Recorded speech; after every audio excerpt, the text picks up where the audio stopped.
Sind Sie in einer Einzelzelle? Ich bin in einer Einzelzelle. Wie groß ist die? Ja, das ist ungefähr 11,5 Quadratmeter groß. Und drinnen, wie gesagt, Toiletten drinnen, also aber abgetrennt. Josef Fritzl, a name infamous for one of the most disturbing crimes in modern history. For 24 years, this man concealed a dark secret beneath his own home, a secret that would shock the world. One day, he asked his own daughter to help him down the cellar, but little did she know that simple request would mark the beginning of a nightmare more horrifying than anyone could ever possibly imagine. Josef Fritzl was born on April 9, 1935 in Austria, raised by his strict mother after his alcoholic father abandoned the family. Fritzl grew into an intelligent but deeply disturbed man. In 1956, he married Rosemary and together they had 7 children. Fritzl was a trained electrical engineer, a property owner and a husband. But behind the closed door, he was already showing the sign of violent tendencies. In 1967, he broke into a nurse's home and raped her at knife point. He served just 12 months in prison. Authorities at that time had no idea this was the only beginning of something far worse. Over the years, Fritzl secretly converted part of his basement into a hidden soundproof chamber. It had thick walls, no windows, and could only be accessed through a heavy reinforced door. He told no one about it, and that was not just a renovation project, it was a prison built for his own daughter. On August 28, 1984, Fritzl lured his 18-year-old daughter, Elisabeth, into the basement, asking her to help him carry and hold the heavy door. It was the final piece to seal the hidden room. Once in place, Fritzl pressed an ether-soaked towel over her face, rendering her unconscious. He dragged her inside, locked the door, and left her in total isolation. After Elisabeth's sudden disappearance, her mother reported her missing. Fritzl handed police a fabricated letter which he forced her to write.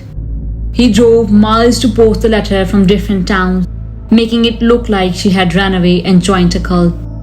The deception worked for decades. From the second day of her captivity, Fritzl began abusing Elisabeth. He kept her chained at first, later he allowed slightly more movement. He controlled her completely, punishing her by cutting off electricity, leaving her in total darkness for days. Throughout her captivity, he repeatedly threatened Elisabeth by saying, "If you do not do as I say, your treatment will get worse and you will not escape from the cellar anyway." But yet he provided them with a TV set, refrigerator and a stove. Over 12 years, Elisabeth gave birth to 7 children in that cellar, without any medical help. Fritzl provided only disinfectant, an old pair of scissors, and a 1960 childbirth manual. 3 of the children were taken upstairs by Fritzl.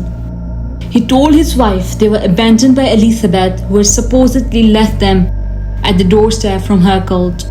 The other 3 children lived their entire lives underground, never seeing daylight until 2008. He told them he had installed a system so that the door would give them electric shock if they tried to open them, and the poison would be released into the cellar if they tried to escape, killing them all instantly. One newborn, a twin named Michael, died after 66 hours due to breathing difficulties. Fritzl burned the baby's body in incinerator. In April 2008, 19-year-old Kristen, one of the children in captivity, became gravely ill. Fritzl drove her to the hospital. Doctors were alarmed by her condition: pale skin, rotten teeth, and no medical history. Authorities issued a public appeal for the girl's mother to come forward. Elisabeth saw the broadcast in the cellar and begged Fritzl to let her go to the hospital and explain. He agreed, but under one condition: if she stuck to his story, claiming she had just escaped from the cult. Police quickly grew suspicion. At the hospital, they separated Elisabeth from Fritzl. She told them she would tell everything if they promised she would never see her father again.